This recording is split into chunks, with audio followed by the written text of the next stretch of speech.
परतवाडा शहरातील अतिव्यस्त असणाऱ्या टांगा चौक ते नूरसिंह मंदिराकडे जाणाऱ्या मार्गावरील पालिकेच्या खुल्या जागेत 4 चाकी वाहने दुरुस्तीचे काम केले जाते।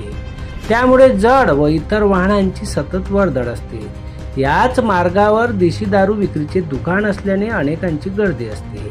आज 13 फेब्रुवारी रोजी सायंकाळी 7:30 वाजताच्या सुमारास ट्रक क्रमांक MH31FE 3824 हा ट्रक जात असताना अचानक एक इसम चाकाखाली आल्याने त्याचा घटनास्थळी मृत्यू झाला।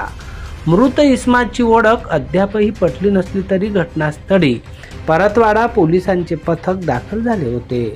या मृत इसमाला ट्रक चालकाने चिरडून तो ट्रक चालक त्या घटनास्थळावरून निघून गेला होता, अशी माहिती या ठिकाणी असणाऱ्या लोकांनी दिली। मात्र पोलिसांना माहिती होताच त्यांनी तात्काळ या इसमाला अचलपूर उपजिल्हा रुग्णालय येथील शवविच्छेदनासाठी पाठवले आहे।